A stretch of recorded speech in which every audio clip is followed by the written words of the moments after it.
Welcome to the Equality and Diversity Coordinator Hustings. We're going to start with some opening statements. Do excuse me if I forget some of the candidates' names, but I think the first one is Rosa and Luanne, if you would like to start your opening statement. Perfect, thank you. If it makes it easier for you as well, just say Lou. I don't mind that at all. Cool. So Rosa and I are standing to be equality and diversity coordinators for a variety of reasons. But since this is the LGBTIQA plus hustings, I thought I'd take a focus around that, and also recognising that there will be intersections between the LGBTIQA plus community and those of different class, race, disabilities, etc. So when it comes to LGBT rights, we're talking about basic human dignity and access to safety, and a real understanding that it's not just a political issue. It's about real people trying to live authentically. And they deserve the same rights and protections as everyone else. And this should be every day, full stop. And so many individuals face discrimination daily, whether that's in healthcare, employment, housing, and that needs to change. And it happens somewhat within the Green Party, and that also needs to change. And Rosa and I would be up to that challenge of creating a safe space where we can create that change. We need to really centre LGBTIQA voices in these discussions. And as two people that identify as part of the LGBTIQA plus community, we'd be able to bring them discussions forward as well. Cool, thank you, Lou. Next is Ekua and Kat. Which one of you are doing your opening statement?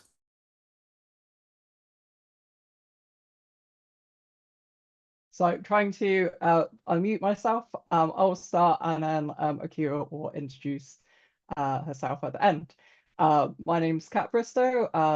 I use mirror pronouns, but any pronouns was also fine that you want to use. I'm non-binary, asexual, and lesbian myself, so I'm very in the community, and I'm also the co-chair of LGBTI+ Greens, but Melissa and Chris has handled this whole process, and I'm very grateful for them for doing that. I think the one thing that I really want to emphasize for particularly hustlings for liberation groups, and including LGBTI+ Greens, is that we want to kind of up resource our liberation groups in the Green Party, make sure that we groups are provided funding and staff resources and staff time that kind of people need to do, really speak for the communities and make sure that we have a very in-depth policy in policy, so all the groups are kind of represented and kind of broad links between liberation groups as well. So we kind of have a shared vision of human rights in the Green Party. Now I'll just hand over to Ekua to introduce herself as well. Hello, thank you, Kat, and thank you everyone for organising this hustings. I think this is a crucial time for the Green Party of England and Wales in terms of its equalities and diversity. We've been out without real leadership in this really important area for quite a while. We've been without an equality and diversity coordinator. We've been without an EEDI officer, and I feel that it isn't just a accidental set of circumstances.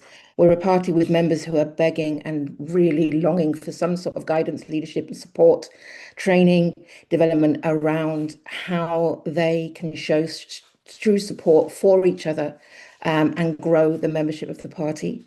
My name's Ekua Bayunu. I use pronouns she, her. I'm based in Manchester, a former councillor.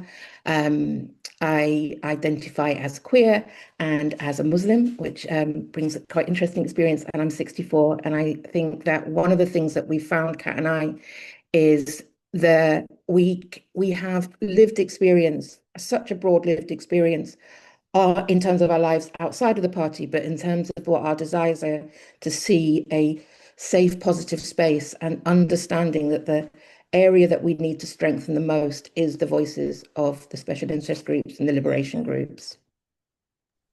Thank you, Ekua and Kat. I believe the third candidates, a set of candidates, I forget their names. I am so sorry. And they did not respond to us mentioning that this is on this evening, unless they are here, in which speak now. But if not, then we will move on to Cade. You actually point the microphone at my face, that might help. So hi, I'm Cade Hatton. My pronouns are he, they. I was the co-chair for the LGBTIQA Greens last year and the year before. And during that time, I went to the Equality and Diversity Committee meetings, and I wasn't enthused by the meetings and what was going on. I feel like we kept going for the safe choice in GPEx elections. I'm really glad that none of the options that have attended this hustings are the safe options in my mind. I think we all have our own focuses and our own priorities and capabilities. The reason that I think I would do a good job is it's a management role in a lot of ways. It's making sure that we are getting the voices of all of the special interest groups, that we're getting the voices of all of the members of the Equality and Diversity Committee that are elected at conference every year. It's making sure people are aware that there are Equality and Diversity committee that is elected every conference. It's in a lot of ways, I think, not having your own voice, obviously having your own priorities and making sure that you're not letting something bigoted through, but it's about representing the special interest groups and the committee members. It's about taking that voice to GPEx and making sure that GPEx listen when we say the party is currently possibly breaking the law on disability rights and that we need to have an EEDI officer and it needs to be a priority right now. There are so many things that GPEx does that we just kind of ignore on a day-to-day basis, but it is absolutely so vital. So that's why I want to do it. I want to be that conduit from the special interest groups and the committee members through to GPEx and making sure that voices are heard and they don't go ignored. Thank you, Cade. Yes, so I'm going to follow the sort of same structure as before. We'll randomize the candidates and who gets to go first. If you have a question, please raise your hand. You can say whether or not it's to a specific or to the entire set of candidates, and we will call on you to ask a question. And with that, it looks like Matt's got their hand up. Sorry. So would you like to answer the question? Ask the question. Answer the question. I'm not even standing in this election. You're a candidate now. Oh God. Okay, well, here's what I would do. I'm kidding. Yeah, first of all, thank you folks for coming along. Very good to see you all here. So my question, it sort of extends off of a quote that I really I love it. And I'll share it here. So it's a quote from an author called Marianne Heglar, and that is, climate change takes any problem you already had, any threat you were already under, and multiplies it. Climate change is not the great equalizer, it is the great multiplier. So as Equality and Diversity Coordinator and sort of thinking intersectionality, how do you think as a party we can get a lot better at addressing the way in which the climate crisis is intertwined with various aspects of liberation? I'll also put the quote in the chat in case you want to refer back to it. Cool. Ekua and Kat, do you want to go first? Thank you. I'm happy to start with this one, Kat. I absolutely believe that if we are seriously going to offer any hope in terms of the survival of this planet, we need to have every voice, every community, every person represented in that fight. And if we don't work more effectively to open this party up at all levels in terms of its leadership, its membership, how people engage, its external faces to that widest membership, then we're doing a disservice to the country, to our members, to those people who are urgently seeking to the planet. So I actually, one of the things I will say is that I feel like social justice has come a little later to the table within the Green Party. So we have some major work to do, catch up on that. And for people to understand that in being inclusive, being engaging in the widest demographic within the party is actually essential for the fight for climate justice. It's not a sort of kindness that we do because we're good people and we should be inclusive. It's imperative. We cannot back away from that. The solutions, and especially, there's that phrase, and I like quotes as well, which is, if you resolve the problems for the most vulnerable, you resolve the problems for most. And we know that it is which of the communities are the most vulnerable in terms of climate justice. And if we look and really, we need to seek those voices in terms of shaping the answers and providing the solutions. I'll just add on to that briefly as well, that my thought is like, we're saving the planet. Who are we saving the planet for? It should be for everyone to be able to live their lives equally. The richest among us who has caused this climate change are the ones responsible, and they can better weather the effects of climate change. So very much climate justice and social justice is two sides of the same coin that we need to fight for together. Thanks for that. Cade, do you want to go next? Yeah, I think one of the things that we can do to really put a spotlight on this fact is to stop having separate chapters. Something that I want to do as the Disability Policy Working Group convener is to get rid of the disability chapter in our policy documents, because I think it should be baked in. I don't think that we should need separate policy chapters. I think that it should be inherent and built into every single policy and every single part of what we do as a party. So like that's something that I would want to support potentially if they agree with me.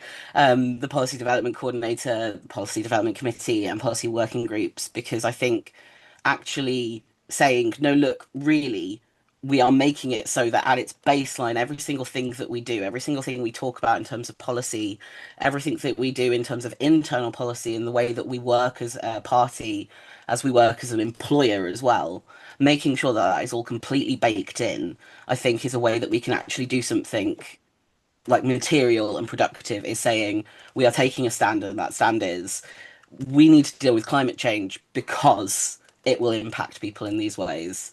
And this is how we do it. Thank you, Cade. And Lou and Rosa. Hi, I just want to do a quick introduction because I didn't before, but my name is Rosa Al-Baldawi. My pronouns are she and her. I think it's a really good quote that's got brought to the table. Climate change does take any problem we have and exacerbate it. I think it's really important to consider that in the global south, in places like Sudan and the Congo, the climate change is like directly affected by the fact that we have like American corporations going in and funding destabilization in these regions, right? Which then, so that they can mine things for our individual use, which like continues our like climate change. And then you also have like Israel dropping a bunch of bombs on like Palestine, and that is also furthering climate change. And these things are not necessarily taken as seriously in this country because they are affecting people of color. And I think it's really important that we like keep that in mind when we talk about these things. So me and Lou want to like launch additional internal education initiatives to like really discuss how climate change really does interlink with racial, social, and economic injustice, because it's really important for us to center these voices. Just to add on to what Rosa said as well, as something more direct to a lot of people experiencing in the UK, but it's something simple as LGBT people often come from lower socioeconomic class backgrounds, and they really struggle in terms of climate when things like emission zones are put in place or parking charges are put in place that then limit the availability for a lot of our society, because for the rich, the cost of these things isn't very much, but for everyday people, these sort of things are putting a systematic hurdle in place. And these sorts of things we need to make sure aren't happening, and we need to open up society so that everyone of any background is able to get involved as well. So I think that ties in terms of how the hurdles bring. Cool. Thanks for the questions. I will pass over to Chris for the next question from Joanne, which I believe she said you should read from chat, Chris. Yeah, I see that. Okay, so in regard to engaging with special interest groups, how would the candidates approach dealing with Green Party women and their campaign for what they call sex-based rights? I'm going to start with Cade. So in terms of their campaign for sex-based rights, they've yet to actually explain to me what one of those is, as a transmasculine person. But I'm willing to work with Green Party women on things like they brought a motion last year to conference about the WASPy campaign. And I actually reached out and said, would you like support with this? And they said no. We just did it because they asked, and we don't think it's actually going to get heard, and we didn't want it to get heard, really. So I'm willing to work with them on not things that they want to take away my rights, but they don't seem to be particularly willing to work with me. Obviously, they're a special interest group recognised by the party, and in this role, you have to recognise all of the recognised groups. I would not tolerate any form of transphobia within any equality and diversity meeting or space whatsoever. I think that's quite a relatively sensible, firm line. Obviously, if they started to do things that were complaint worthy, I would make a complaint. I don't think that, as Zach in the Hustings earlier mentioned, like, we keep messing up our processes. We keep doing things not quite right, or in some cases, extremely not right. And that's what opens us up to lawsuits. That's what opens us up to people saying, well, we have to walk back on this policy position because someone might sue us over it. We need to be sensible. We need to stay within the rules. But yeah, I have a zero tolerance policy for transphobia in any space that I'm in. Thanks, Cade. Lua, Rosa? So in a similar kind of vein to Cade, I would, or we would, work with them as a liberation society, but hold the no tolerance approach to transphobia, homophobia, or any kind of hatred, and that goes amongst the liberation groups as a whole as well. And it's kind of just emphasizing that understanding. In the past as well, I know there's been quite a tense atmosphere with there, but I think it's worth noting that in terms of, we need to make sure that everyone's identity is respected. That respect costs nothing, but it does mean everything to the individual that you're talking about. So I think it's placing emphasis on that and really just having that no tolerance approach in general. I don't know if you want to add anything to that, Rosa. No, I think I just agree with everything you said. I think it's important to be open to working with people in a compassionate way, and holding compassionate space and discussion. But if it turns to transphobia, there should be no tolerance for it. Like, there should be no, like, that has to be a line that we can't cross. Thanks. Excuse me, sorry. Ekua Cat. I'll take the lead on this question. So for those who don't know, I've kind of been on the trenches on this question, as I was co-chair of Green Party Women for a bit, trying to make them push them towards more sensible policy issues to address, shall we say.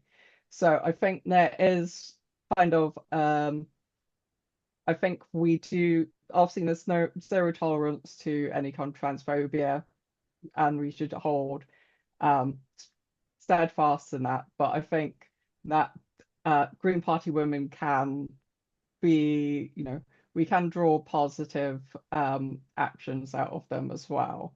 So I don't want to kind of just oust them from the party.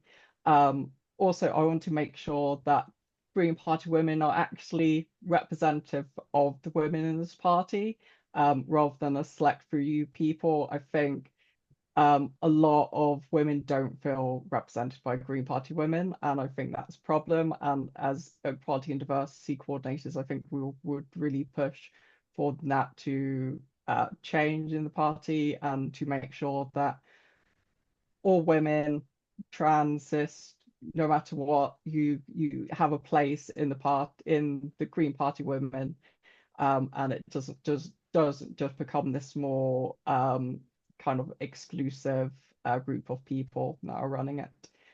Those are my thoughts. I don't know if Kira has anything more to say. Yeah, I mean, I think my starting point would be exactly there, Kat, and everyone. It's the Green Party women group, and I think if it's not representative of all women, that is a real disservice to all women in the Green Party, and I think that has to be a starting point. The question was very specific, though. It was around a particular campaign, which I then understood is not yet live, their campaign for sex-based rights. And I think with anything, if any of the work of any of our liberation groups in any way contradict our policy and the stance that we take as a party, then it would be really important to hold them to account. But I think we need to look at how we do that, how we make more women feel welcome, so that actually it's women themselves that bring the Green Party women in line with the policies of the rest of the party. So it's not a case of whether we would or wouldn't. We would have to work with them as the Equalities and Diversity Coordinator, because we're there to coordinate.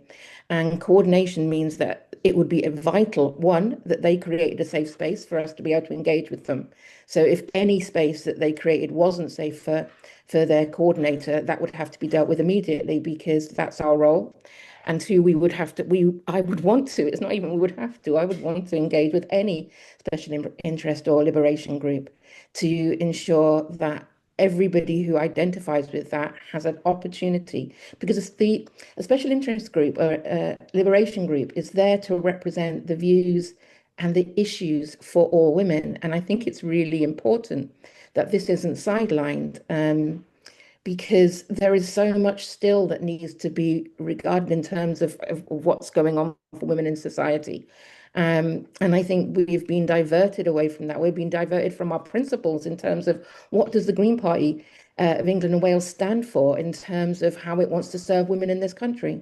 And I think and I'm not wanting to minimize at all the pain that trans women go through, but I also want to say that it's part of a wider spectrum, and that we need to make sure that the Green Party women is really for all women, because it's almost like it's setting aside like trans women, cis women somehow are on opposite sides of the spectrum, and we are not.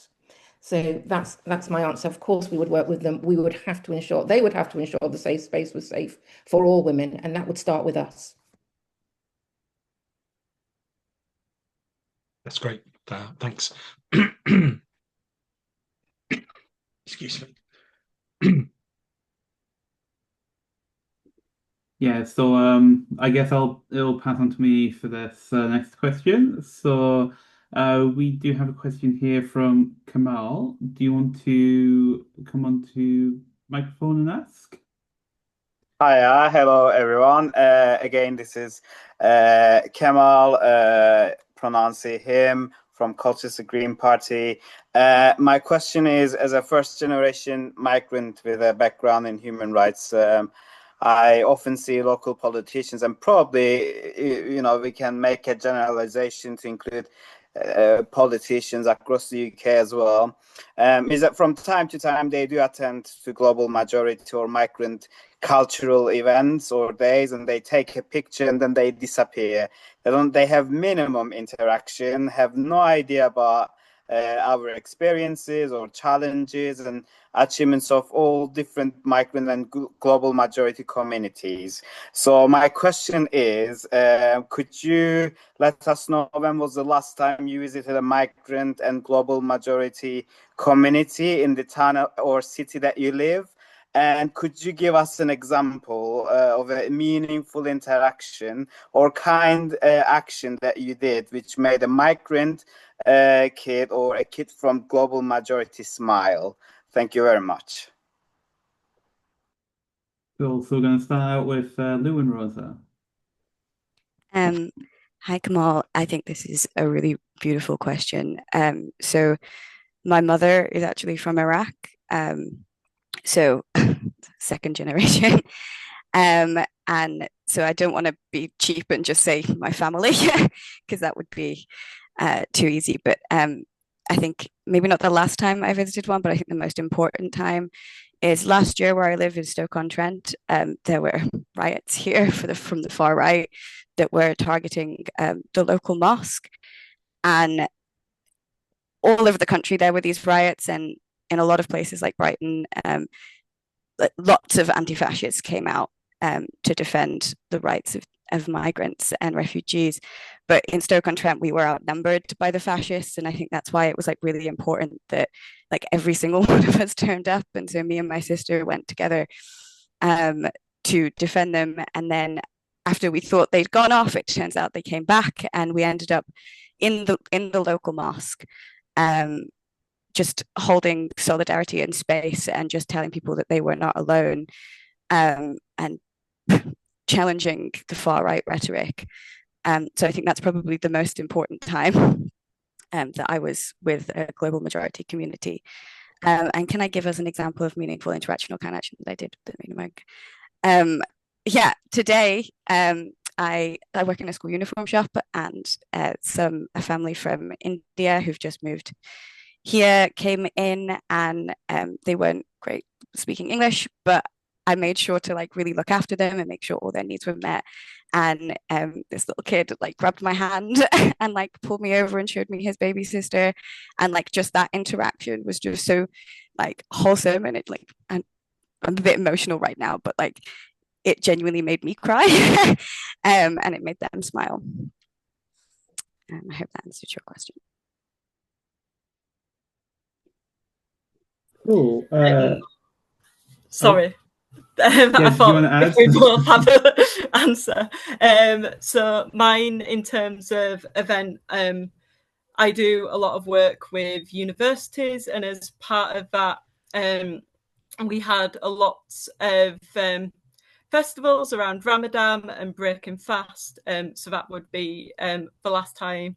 And that was, we had a curry, and each department took it in turn to bring that in to breakfast as well. So that was a really nice part of building the community, not just around people that practice Ramadan, but people just generally across the university as well. So that was really lovely as well. And then in terms of making someone smile, it would be so my main work is at Bayunu University, but I do some work at Bayunu University London, and that has a lot of people from considerably different backgrounds. Bayunu in Bath is still very white and middle class, and more needs to be done on that. But in terms of the London campus, we have a lot of people where English is their second language, and they often struggle with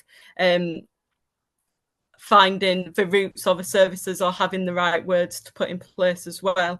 And one of the things was one of the offer holders we had really struggled with applying for DSA.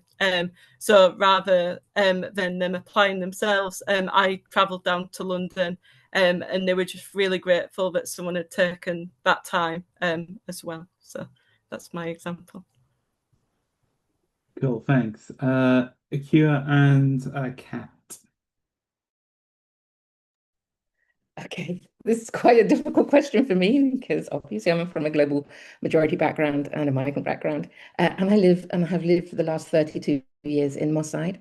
So when was the last time I was with my own community beyond my family? It's almost every day, all the time.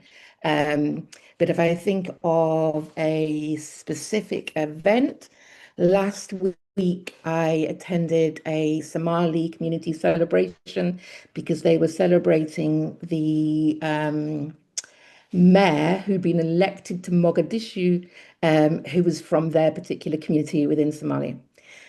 So we went along, and we thought that he was actually attending, but they were just celebrating anyway in his honor. And we have a really brilliant candidate, Green Party candidate in Moss Side, who I think we will get elected. And she spoke and I videoed, but this is a community I know really well. So before that, it would have been working with the Eritrean community, attended one of their events, but afterwards I also attended because we did a housing rights event with them. So I'm a housing rights activist, and a lot of that work has been in and for migrant communities, which leads me really well onto the last part of the question. So the most recent was I just read my grandson a bedtime story. But in terms of answering this question, last week I was asked to go and I went to attend a viewing of a house, a council house by a family that I and Thurza, who's the candidate in Moss Side, have been supporting through our housing activism for about the last 3 years. Living in appalling private rented sector housing, getting them out of that into the temporary accommodation sector, which is not actually much better. And then they got put back into PRS. And then finally, we went to visit a council house that they've been offered. But the kid is not actually very young. I've known her since she was about 15, and she was the advocate for her family, but she's become the advocate for her entire community. And I think it's a really good example of why we need people from community backgrounds to actually be within the party and represent, so that we can't actually make the changes that we want to make without those voices. So she is there, she's attended with them, she's still there to support them, to translate for them. And is also, I think she started an HND in sociology, and her smile at seeing she's in desperate need of housing herself. She's in temporary accommodation. She has such severe asthma that they've been told that if she returns again to hospital, she may never leave. And they're refusing to take the carpet out of her house, saying they can. But her smile when this other family got this house was just unbelievable. And I think it's an area of passion for me, and it's an area of passion for I think for the whole of the Green Party, and I feel that my local party has really begun to a big chunk of my local party has begun to embrace a wider membership, so that we all attend events, that we are all part of that community. It's not just people like me from those communities, but actually we always try and take other people from the community in other parts of Manchester along with us. Thank you. And quickly for me, I am a second generation immigrant. My grandfather was part of the Windrush generation. So I'm very embedded in kind of the African Caribbean community here in Bristol. And also I kind of do things around attend some specific to LGBTIQA Greens. I attend some ballroom stuff as well, which is brilliant, like queer kind of genderqueer people of color space, and yeah, that's fantastic. I have a rubbish memory, so I can't say for one thing about making a child smile, I guess, other than kind of my little brother, like kind of my baby brother. He's very, very much younger than me, but yeah, that's me. Cool. And finally, Cade. I don't know whether I've got a particularly recent time. I don't leave the house a huge amount. As a disabled person physically and neurodivergent, I don't get out a huge amount. But there's a local May Day celebration every year, of a workers' rights kind of event that happens. That's always, we've got a very mixed community in Wolverhampton that I've kind of always grown up around and really loved. And that event is always like there's henna and like people doing various different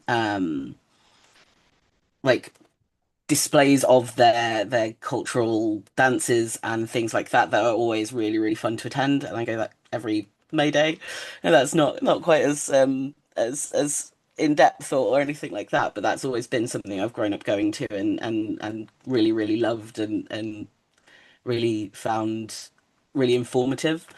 In terms of a meaningful interaction, I guess might count. I have carers that come who are I've talked about this elsewhere previously that most of my carers are from the global majority background. Most of them have specifically come here to do care work, as they've been um, trying to ban the process of international procurement, which is absolute nonsense at the moment.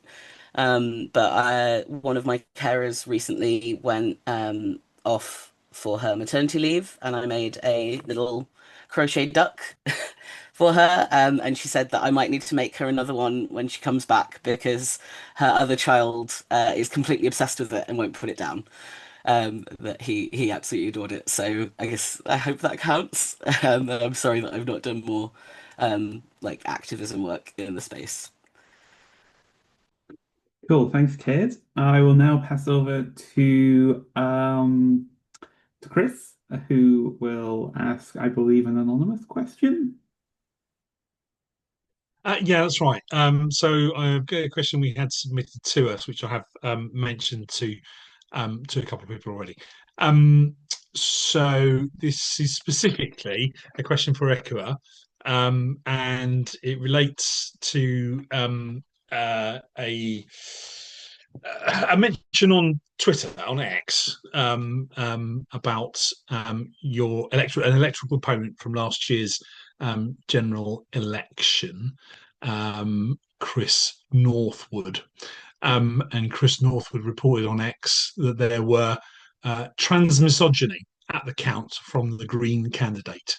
So I, so the question is, do you have an explanation for what happened then, and how trans people can be sure that you will treat all trans people, regardless of political beliefs, with respect and dignity? I hope that's clear, Ekua, and I hope you're able to give us an answer for that.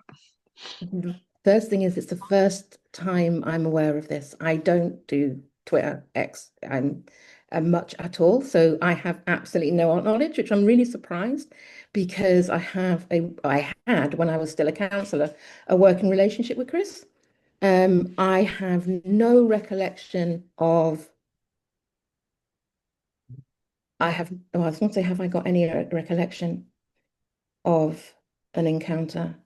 We worked as Green councillors. So in Manchester, just to explain the level of closeness of our working, in order to put forward motions, you need 5 councillors, and we were only 4. So we worked, and I'm not saying that we had to, but we worked closely with both the independent councillors and the Lib Dem councillors, and Chris is a Lib Dem councillor. I've no idea. I know that sounds really weak, but I really have no idea. So perhaps the person who's seen this tweet share it with me, and I'll speak to Chris. But I'm happy to forward that on to you again. Yeah, but, yeah. I guess it didn't arrive. I actually, what I can do is anybody can Google me and see where I was more active on Twitter or where I'm active. I've always been, I feel, and I've been told that I've always been an active ally, and always put my political beliefs, which is that trans women and trans men, trans women are women and trans men are men, and actually that everybody has equal human rights above anything else that I've done. So when I don't see there's any action that she could be referring to that happened. So I absolutely don't know. Okay. I Thanks mean, for answering. I mean, was it the sorry, just because I'm wondering if it is about me, because it was a general election or local election. I believe it was the general election. So there were six Green Party candidates in the general election. General election, yeah. So yeah. again, I might be the wrong person because I have no. This is news to me, and it's not been reported. We've never had a discussion. Oh, It's not come my up apologies for not making party. sure. For not making sure that you'd seen my sharing of that earlier. I did share that with the candidate address, but I guess you didn't see that. So that's a shame that you didn't have a chance to think about that before we came. But okay. Yeah, no, that's fine. But it's also interesting that it didn't come to any of our attention in, it's not just me. It didn't come to the attention of anybody within the local party, as far as I'm aware. No, sure. Okay, thanks for the answer. I think that really was a question just for Ekua, and I don't think it's something to throw open to everybody. But if anybody, are the other candidates feel they need to, say something, then I guess you're welcome to. I'm not sure. Okay, cool. So Melissa, I think we've got another question in the chat now for everybody. We have another question in the chat. Clem, do you want to come on mic and ask a question, or do you want me to read it out for you? Yep, I can read it out for you, no problem. So this is from Clem. The question for all candidates: how will you counteract bigotry of intersectionality, for example, LGBTIQA+ Greens of colour? And I am going to start with Cade. I think we do have a lot of issues around not understanding intersectionality and not understanding like relative privilege and things like that within the party. It's something that we kind of gloss over a lot of the time. This idea that there's only one way of doing things or one way of understanding something, and we just ignore the fact that people are more impacted the more marginalized they are. Like my experiences as a trans and bisexual disabled person, specifically with my physical disabilities, have been most spaces aren't accessible to me. Spaces that are accessible to me are more expensive or more difficult to get to in the first place, or they might not. It might be, oh, this is a venue a queer venue that's accessible, completely unrelated to any of my interests whatsoever. So kind of understanding that, just because you are a part of one group, it doesn't exclude you from being a part of another group.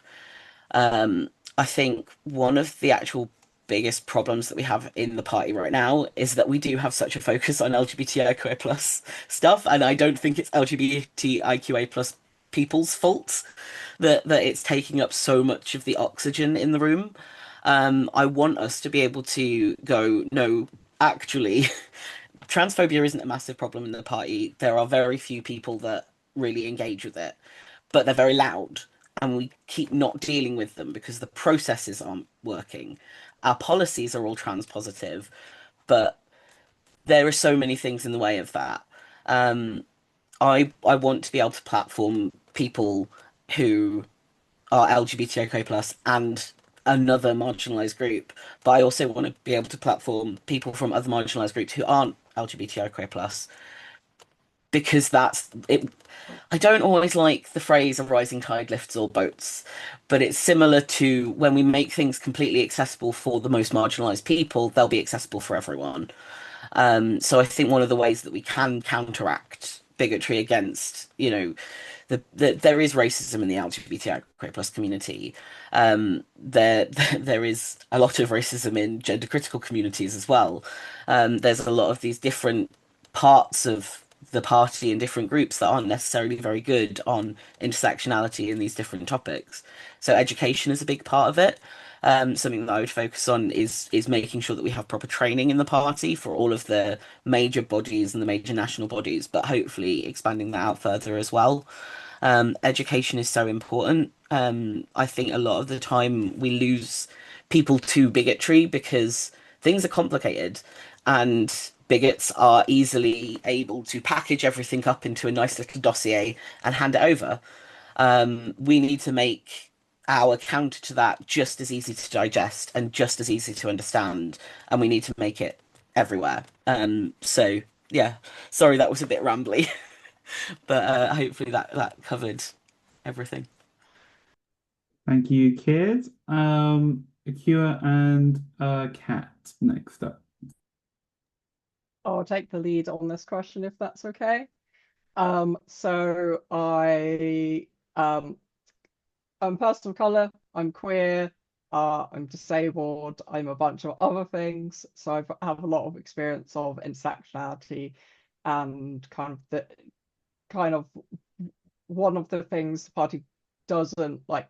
One of the things that is talked a lot about in the party is bigotry and how to fight discrimination and things like that. But there's not been much of the kind of these issues are sometimes seen as quite siloed, where LGBT plus people have one thing and global majority Greens have another thing.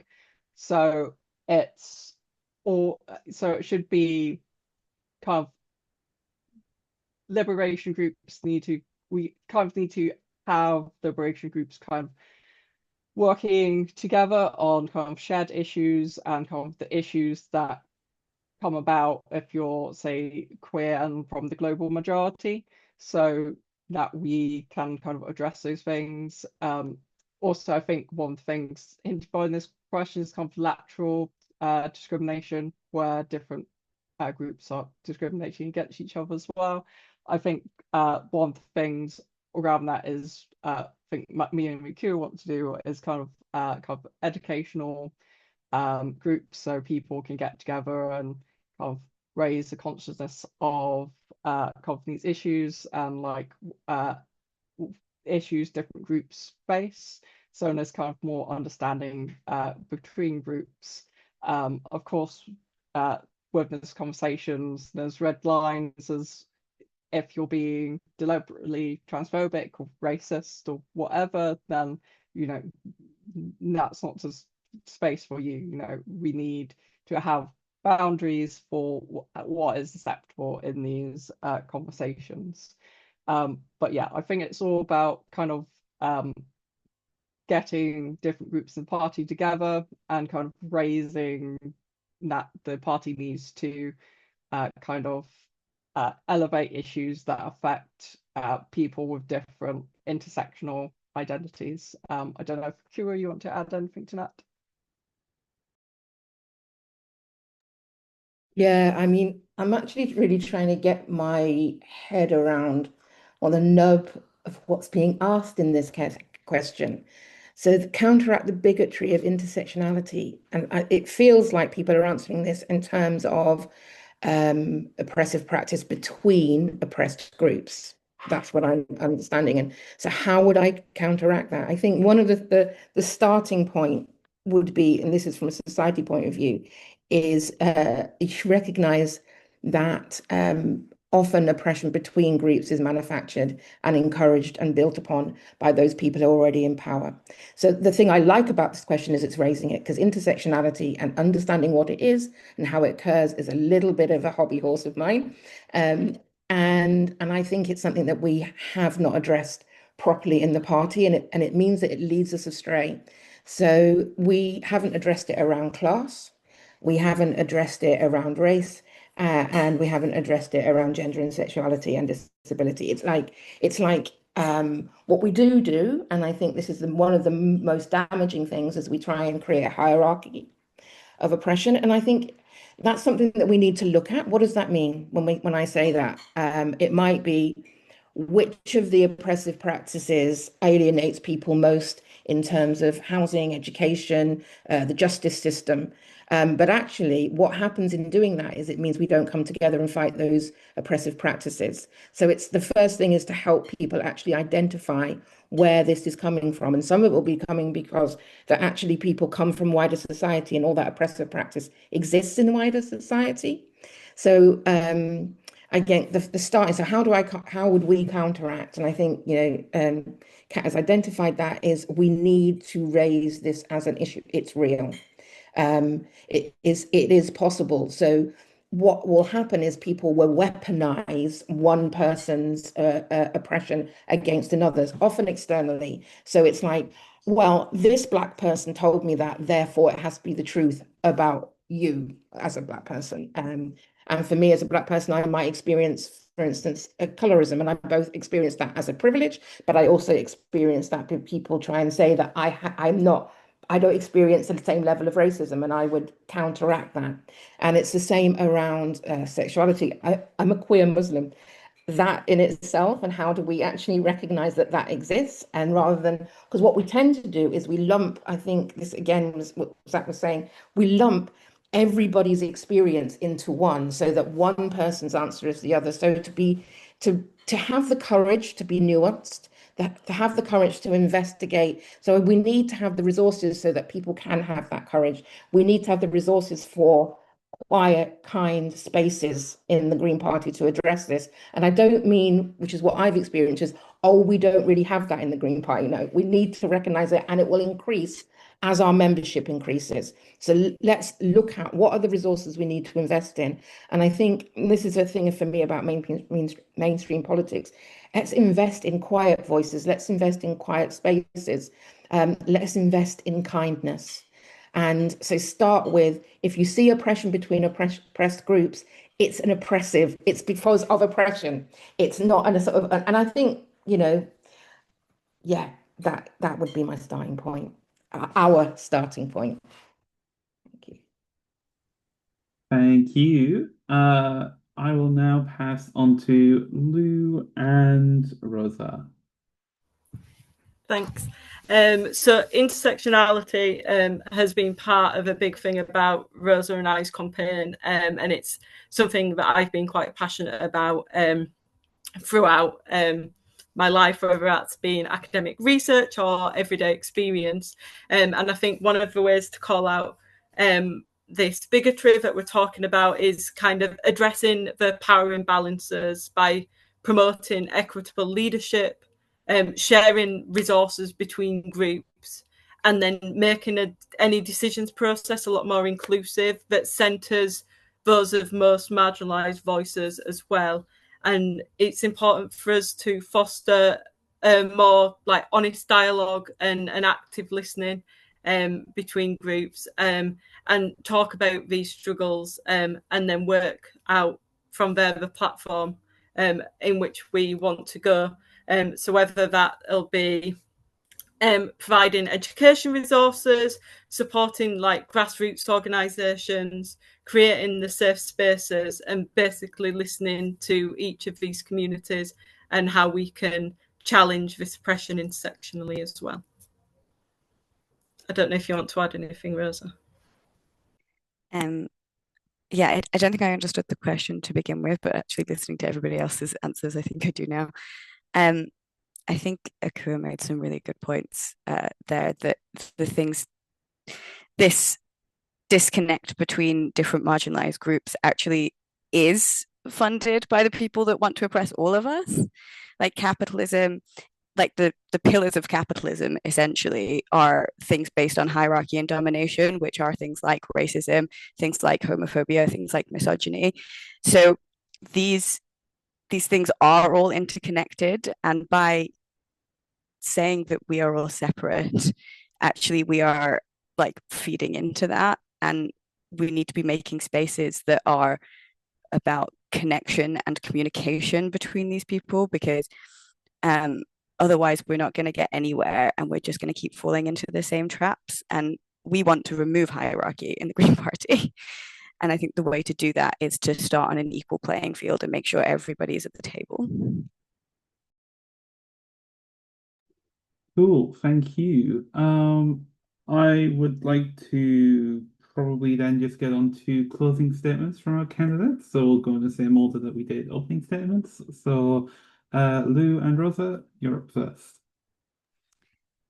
So me and Lou really do care about equality and diversity, and we want to be your equality and diversity coordinators because we want to invest in people and we want to invest in communities that have historically not had voices. We want to remove the structural barriers to like participation, and we want to make sure accessibility is like standard practice for everyone. And I just think it would be really great if we could do that.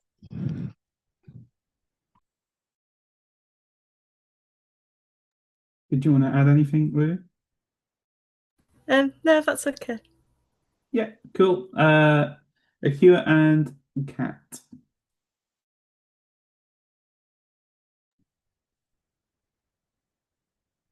We're obviously waiting to see which one. I will. You can start. Wow.